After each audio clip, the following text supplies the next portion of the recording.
When I first met Clara, she was charming in every way, kind, witty, and incredibly organized. She had this calm confidence about her that drew people in. For the first few months, everything between us felt perfect. We spent weekends exploring new cafes, going on long drives, and planning a future that seemed full of promise. But over time, that same organized nature began to feel less like structure and more like control. It started with small things. She wanted me to text her every time I reached somewhere. Then, she began reminding me to phrase things better when we talked. I thought it was harmless at first, maybe even caring. But soon, I started feeling like I was being graded in a relationship instead of being loved. One evening, after a minor disagreement about me forgetting to take out the trash, Clara said we needed rules to avoid misunderstandings. I laughed it off, thinking she was joking. But the next day, she showed up at my apartment holding a neatly stapled 7-page document. She called it our relationship contract. At first, I genuinely thought it was a prank. But as I flipped through the pages, my smile faded.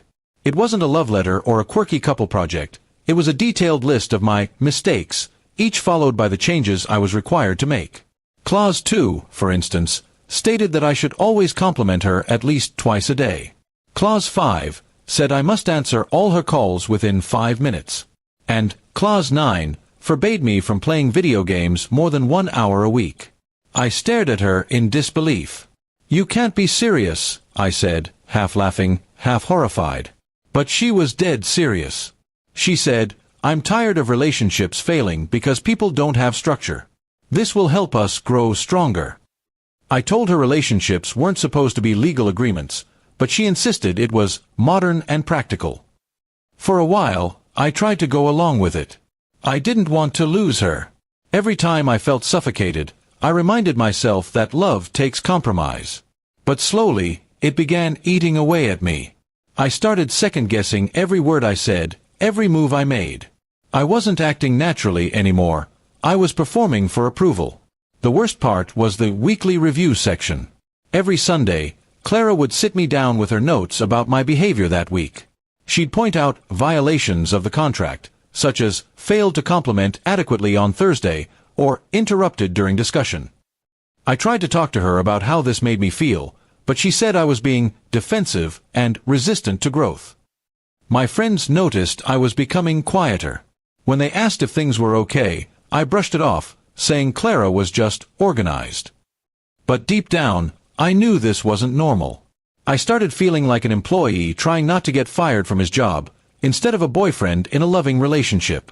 The breaking point came one night when I got home late from work. My phone had died, and I couldn't call her.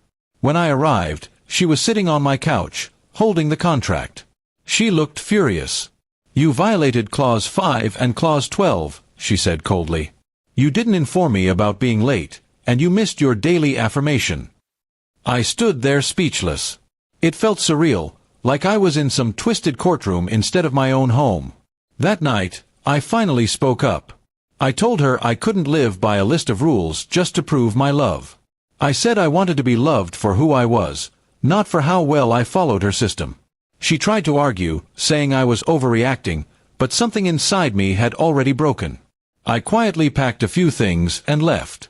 The next morning, she sent a long message saying she couldn't believe I quit the contract. She said I lacked emotional maturity. I didn't reply. I blocked her number, deleted the shared documents, and decided to move forward with my life. It was painful, but it also felt like taking my first real breath in months. Over time, I realized how much I'd changed just to keep her happy. I had given up small parts of myself, one rule at a time. I used to laugh easily, make jokes, and enjoy life freely. Under her system, I became anxious, careful, and silent. It took me a while to find my confidence again. A few months later, I ran into her by accident at a bookstore. She seemed surprised to see me, and for a moment, her eyes softened. She said she was in therapy now and had realized that her contract idea was her way of controlling fear, not love. I nodded politely, wished her well, and walked away. Looking back, that experience taught me something valuable. Love can't be negotiated, signed, or measured in rules. Real love is messy, unpredictable, and full of forgiveness, not clauses and conditions. I learned that peace in a relationship doesn't come from control, it comes from trust. Now, whenever someone asks me what I look for in a partner, I just say this: someone who accepts my imperfections without turning them into paperwork. Because love isn't a contract, it's a choice you renew every day, willingly, not because you're bound to it.